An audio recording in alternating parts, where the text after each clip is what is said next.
الرحمن الرحیم بسم اللہ وحدہ والصلاۃ والسلام علی رسول اللہ اما بعد۔ محترم ناظرین، مرزا محمد علی انجینئر حضرت معاویہ رضی اللہ تعالیٰ کے بغض میں جب آگے بڑھتا ہے تو وہ کہتا ہے کہ نبی علیہ الصلوۃ والسلام نے حضرت معاویہ رضی اللہ تعالیٰ کے بارے میں بد دعا فرمائی تھی۔ اس حوالے سے وہ صحیح مسلم کی حدیث 6688 ہے، اس کو پیش کرتا ہے دلیل کے طور پہ۔ وہ حدیث کیا ہے؟ اس حدیث میں الفاظ ہیں کہ نبی علیہ الصلوۃ والسلام نے فرمایا کہ لا اشبع اللہ بطنہ، کہ اللہ تعالیٰ معاویہ کے پیٹ کو نہ بھرے۔ یہ حدیث ہے۔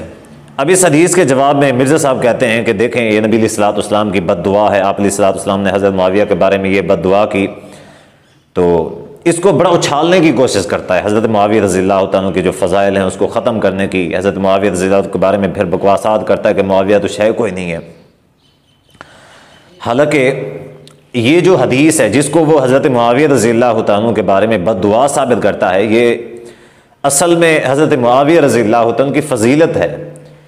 اصل میں یہی جو روایت ہے حضرت معاویہ رضی اللہ تعالیٰ کی شان ہے۔ اچھا، پھر مرزا صاحب آگے بڑھتے ہیں اور کہتے ہیں کہ پھر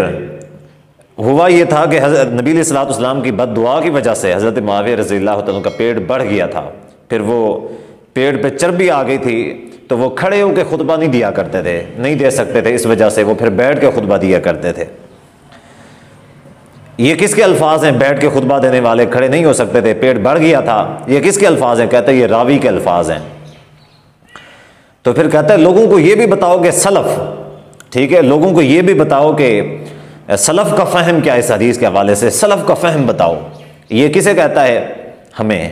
اہل الحدیث کو، یا جو حضرت معاویہ رضی اللہ عنہ کے فضائل کے قائل ہیں انہیں کہتا ہے کہ لوگوں کو سلف کا فہم بتاؤ۔ سب سے پہلی بات تو یہ ہے کہ مرزا جی تو کہتے ہیں کہ نہ میں وابی نہ میں بابی، میں ہوں مسلم علمی کتابی۔ تو مرزا جی، یہ جو آپ نے ایک طرف نعرہ لگایا ہوا ہے کہ میں بابوں کو نہیں مانتا،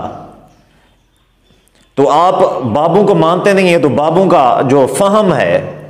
وہ آپ کب سے ماننا شروع ہو گئے ہیں؟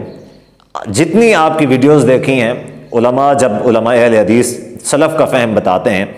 تو اس وقت تو آپ کہتے ہیں نہیں جی یہ بابوں کا ماننے والے ہیں، یہ تو بابوں کو مانتے ہیں، میں بابوں کو نہیں مانتا، میں کتابوں کو مانتا ہوں۔ اور جب اپنے من پسند بات آتی ہے تو پھر کہتے ہیں سلف کا فہم بتائیں۔ اور بھائی ہم سلف کا فہم اگر ہم نہیں بتائیں گے کون بتائے گا؟ اہل الحدیث جو جماعت ہے وہ سلف کے راستے کو پر چلنے والی ہے۔ صحابہ کرام، تابعین، اسی طرح ائمہ حدیث و محدثین، اسلاف ہمارے وہاں سے جو آ رہے ہیں ہم نے اسی کو اپنایا ہوا ہے، اپنی باتیں نہیں کرتے۔ اچھا، وہ راوی کے الفاظ ہیں کہ حضرت معاویہ رضی اللہ عنہ کا پیٹ بڑھ گیا تھا، وہ بیٹھ کے خطبہ دیا کرتے تھے، پیٹ کے اوپر چربی چڑھ گئی تھی۔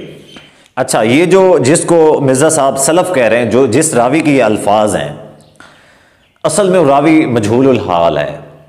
وہ راوی ہے ہی مجہول، یعنی ایسا جس کے حال و احوال کا نہیں پتا کہ وہ کہاں پیدا ہوا، کون تھا، کہاں سے پڑھا، کس کا شاگرد تھا، کس کا استاد تھا۔ اور اصول یہ محدثین کا جو مجہول الحال ہوتا ہے اس کی تو روایت قابل قبول نہیں ہوتی۔ مرزا صاحب نے اس کا قول مان لیا۔ مرزا صاحب کی منافقت چیک کریں کہ یہ حدیث صحیح مسلم سے لی، جبکہ راوی جو تھا یہ تو صحیح مسلم کا راوی ہے ہی نہیں جس کا فہم مرزا صاحب بتا رہے ہیں، پھر کہتے ہیں کہ سلف کا فہم بتاؤ۔ یہ راوی صحیح مسلم کا ہے، حدیث صحیح مسلم سے لے لی، تو راوی کسی مجہول کو تلاش کر لیا اور اس کا فہم بتا دیا۔ آئیے امام مسلم رحمۃ اللہ علیہ جو ہیں ان کا فہم بتاتے ہیں آپ کو کہ اس حدیث کو اگر امام مسلم رحمہ اللہ نے بیان کیا ہے تو امام مسلم رحمۃ اللہ علیہ کا اس حدیث کے حوالے سے کیا فہم تھا۔ مرزا جی، منافقت نہیں چلے گی، حدیث آپ نے امام مسلم رحمہ اللہ سے لی اور آپ نے جس فہم کی بات کی ہے، جس راوی کی بات کی، وہ آپ کہیں اور سے مصنف ابن ابی شیبہ سے لے کر آ گئے ہیں ایک مجہول راوی کو۔ تو آئیے امام مسلم رحمہ اللہ نے باب قائم کیا ہے، جس باب میں حضرت معاویہ رضی اللہ عنہ کی یہ حدیث ان کے بارے میں ذکر کی ہے، اس میں باب کیا قائم کیا ہے؟ باب قائم کیا ہے کہ من لعنہ النبی صلی اللہ علیہ وآلہ وسلم او سبہ او دعا علیہ وَلَيْسَ هُوَ أَهْلًا لِذَلِكَ كَانَ لَهُ زَكَاةً وَأَجْرًا وَرَحْمَةً، کہ اس چیز کے بارے میں باب کے جس کے اوپر نبی علیہ الصلوۃ والسلام لعنت فرمائیں، او سبہ یا برا بلا کہیں، او دعا علیہ یا بد دعا کریں، ولیس هو اہلا لذالک، لیکن حقیقت میں وہ اس بد دعا کا مستحق نہ ہو، نبی علیہ الصلوۃ والسلام ایسے ہی بد دعا کر دیں کسی بھی وجہ سے، کان لہ زکاۃ و اجرا و رحمۃ، ایسی جو نبی علیہ الصلوۃ والسلام کی بد دعا ہوگی یا برا بھلا کہنا ہوگا یا نبی علیہ الصلوۃ والسلام کی جو لعنت ہوگی، وہ اس شخص کے لیے کان لہ زکاۃ، اس کے لیے پاکیزگی، و اجرن، اجر، و رحمتن، اور رحمت کا باعث ہے۔ ایسی جو نبی علیہ الصلوۃ والسلام کے الفاظ ہوں گے اس کے خلاف، وہ امام مسلم رحمہ اللہ نے یہ باب قائم کیا ہے، اور اسی باب کے اندر یہ حدیث نقل کی ہے۔ مطلب یہ ہے کہ یا تو ایسا کوئی باب قائم کرتے کہ معاویہ رضی اللہ عنہ کی جو ہے وہ کے بارے میں بد دعائیں، معاویہ رضی اللہ عنہ کی گستاخیاں، ایسا کوئی باب قائم کرتے، ان کے خلاف کوئی الفاظ والا باب قائم کرتے، بات سمجھ میں آتی۔ باب انہوں نے قائم کیا کہ ایسی نبی علیہ الصلوۃ والسلام کے الفاظ جو کسی کے اوپر فٹ نہیں ہوتے، جو اصل اس چیز کا مستحق نہیں ہے، اس کی نبی علیہ الصلوۃ والسلام کے وہ الفاظ اس کے لیے زکوٰۃ کا، اجر کا اور رحمت کا باعث بنتے ہیں۔ اور اسی باب میں حضرت معاویہ رضی اللہ، یعنی کہ وہ امام مسلم رحمہ اللہ کا فہم یہ ہے کہ یہ جو الفاظ نبی علیہ الصلوۃ والسلام نے فرمائے ہیں، اس کے مستحق حضرت معاویہ رضی اللہ تعالیٰ نہیں تھے، وہ زکوٰۃ کے، اجر کے اور رحمت کے مستحق تھے۔ کیونکہ اس حوالے سے نبی علیہ الصلوۃ والسلام کا فرمان بھی ہے، اس حوالے سے یہ جو حضرت معاویہ رضی اللہ تعالیٰ حدیث ہے 6628 6627 نمبر حدیث ہے مسلم کے اندر، امام مسلم رحمہ اللہ نے اسی باب کے اندر ایک واقعہ نقل کیا ہے کہ ام سلیم، انہوں نے ایک یتیم بچی کو، لے پالک تھی، اپنے گھر میں پالا ہوا تھا، تو نبی علیہ الصلوۃ والسلام نے اس بچی کو دیکھا، تو وہ پہلے شاید دیکھا ہوا تھا، وہ چھوٹی بچی تھی، اگلی مرتبہ جب دیکھا وہ کچھ بڑی ہو گئی تھی، تو آپ علیہ الصلوۃ والسلام دیکھ کے حیران ہو گئے اور فرمایا کہ تو اتنی بڑی ہو گئی ہے۔ تو نبی علیہ الصلوۃ والسلام نے اس کے لیے ایک الفاظ کہے، کیا الفاظ کہے؟ لا کبر سنک، کہ تیری عمر نہ بڑھے۔ اس کے بارے میں کیا الفاظ فرمائے کہ لا کبر سنک، کہ تیری عمر نہ بڑھے۔ اب وہ جو بچی تھی وہ تو رونے لگی، اور ام سلیم جو تھی، ام انس بھی اس کو کہا جاتا ہے، وہ اس کے پاس آئی تو آ کے کہا کہ نبی علیہ الصلوۃ والسلام نے تو میرے بارے میں یہ کہہ دیا ہے۔ تو ام سلیم نبی علیہ الصلوۃ والسلام کے پاس حاضر ہوئی، عرض کی کہ اللہ کے رسول آپ نے اس کو بد دعا دی ہے۔ تو نبی علیہ الصلوۃ والسلام نے فرمایا کہ ام سلیم آپ کو نہیں پتا کہ اللہ تعالیٰ کے ساتھ میں نے کیا شرط لگائی ہوئی ہے؟ تو نبی علیہ الصلوۃ والسلام نے شرط بتائی کہ اللہ تعالیٰ کے ساتھ میں نے یہ شرط لگائی ہے کہ انما انا بشر، کہ میں تو بشر ہوں، ارضا کما یرضی البشر، کہ میں ویسے راضی ہوتا ہوں جیسے بشر راضی ہوتے ہیں،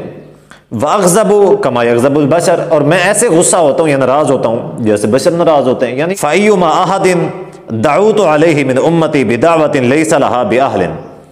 کہ اگر میں کسی کے بارے میں بد دعا کر دوں اپنی امت میں، تو ایسی بدعوت لیس لہا بأہل، ایسی بد دعا کروں کہ جس کا وہ مستحق نہ ہو۔ اللہ تعالیٰ کے ساتھ یہ شرط لگائی ہوئی ہے کہ اگر کسی کے بارے میں ایسی بد دعا کر دوں جس کا وہ اہل نہ ہو، ان تجعلها لہ طہورا و زکاۃ و قربۃ، کہ ایسا شخص جس کے بارے میں ناجائز بد دعا کر دوں تو اے اللہ وہ جو میری بد دعا ہو اس کو اس کے لیے ان تجعلها لہ طہورا، پاکیزگی کا ذریعہ بنا دینا قیامت کے دن۔ زکوٰۃ پاکیزگی، گناہوں سے پاکیزگی ہو سکتی ہے، طہارت ہو سکتی ہے۔ قربتاً تقربہ، کہ اس کی وجہ سے اللہ اپنے قریب اپنا قرب حاصل کرنا میری اس بد دعا کی وجہ سے، یہ اللہ تعالیٰ کے ساتھ میں نے شرط لگائی ہوئی ہے۔ تو معنی یہ ہوا کہ نبی علیہ الصلوۃ والسلام نے اس بچی کو کے بارے میں جو الفاظ فرمائے، اصل میں اس کے خلاف بد دعا نہیں تھی، بلکہ اس کو نبی علیہ الصلوۃ والسلام نے اللہ کے تقرب کا ذریعہ بنایا ہے، اور بعد میں حدیث اس کی وضاحت میں بیان فرما دی ہے۔ تو اس سے واضح طور پہ یہ سمجھ میں آتا ہے کہ حضرت معاویہ رضی اللہ عنہ کے بارے میں نبی علیہ الصلوۃ والسلام نے کوئی بد دعا نہیں فرمائی، اور برے الفاظ بھی استعمال نہیں فرمائے، صرف اتنا کہا کہ پیٹ نہ بھرے۔ نبی علیہ الصلوۃ والسلام کی عادت مبارکہ تھی کہ بعض اوقات آپ ایسے الفاظ فرما دیا کرتے تھے، جیسے معاویہ رضی اللہ عنہ کے بارے میں فرمایا کہ اللہ تعالیٰ اس کا پیٹ نہ بھرے، اسی طرح بچی کے بارے میں فرما دیا کہ لا کبر سنک، کہ اس کی ایج نہ بڑھے۔ اسی طرح اور بھی مثالیں ملتی ہیں، مثال کے طور پہ مشکات المصابیح کے اندر 2376 حدیث ہے،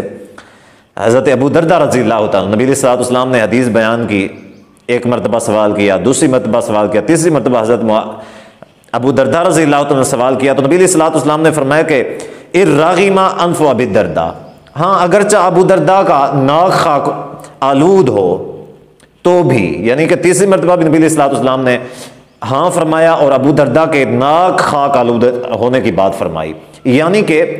ابو درداء رضی اللہ تعالیٰ، دیکھیں نا ہماری زبان کے اندر اس کا کیا مطلب ہوتا ہے کہ اللہ تعالیٰ کہ ہم کسی کے بارے میں یہ کہتے ہیں کہ اس کی ناک مٹی میں مل گئی. کتنی ایک گستاخی والا یا کتنا ایک مثال کے طور پہ سخت کلمہ ہو سکتا ہے، لیکن نبی علیہ الصلوۃ والسلام نے یہ بات فرما دی. کیا غصے کی وجہ سے فرمائی؟ کیا بد دعا تھی؟ نہیں، بد دعا تھی. اسی طرح ایک اور روایت ہے، سلسلہ صحیحہ کے اندر ہے، 2431 نمبر حدیث ہے کہ نبی علیہ الصلوۃ والسلام نے حضرت معاذ جلیل القدر صحابی ہیں، حضرت معاذ رضی اللہ تعالیٰ کے پٹ کے اوپر نبی علیہ الصلوۃ والسلام نے اس کے ران کے اوپر ہاتھ مارا اور فرمایا کہ ثقلت کا امو کا یا معاذ، اے معاذ تیری ماں تجھے گم پائے، اے معاذ تیری ماں تجھے گم پائے، یعنی کہ تو گم ہو جائے، اپنی ماں کو نہ ملے. اس کا مطلب تو یہی ہوا. لیکن نبی علیہ الصلوۃ والسلام نے غصے سے نہیں فرمایا، نہ یہ حضرت معاذ رضی اللہ تعالیٰ کے بارے میں کوئی بد دعائیہ کلمات ہیں. تو یہ نبی علیہ الصلوۃ والسلام کی عادت مبارکہ ہو سکتی ہے کہ نبی علیہ الصلوۃ والسلام ایسا کیا کرتے تھے، بعض اوقات ایسے الفاظ فرما دیا کرتے تھے. تو اسی وجہ سے نبی علیہ الصلوۃ والسلام نے اللہ تعالیٰ سے شرط کی ہوئی تھی کہ اے اللہ اگر میں کسی کے بارے میں اس طرح کے الفاظ یا اس طرح کے کلمات کہوں، اگر وہ اس کا اہل نہ ہو تو وہ جو میرے الفاظ ہوں اس کی وجہ، ان الفاظ کی وجہ سے اس شخص کو جو ہے عظمت عطا فرما، کیا اس کے گناہوں کو پاک کر دے، اس کو اجر عطا فرما، اس کے بدلے میں اس کو رحمت عطا فرما دے. تو اسی وجہ سے میں مرزا صاحب کو دعوت اصلاح اور دعوت فکر دینا چاہتا ہوں کہ مرزا صاحب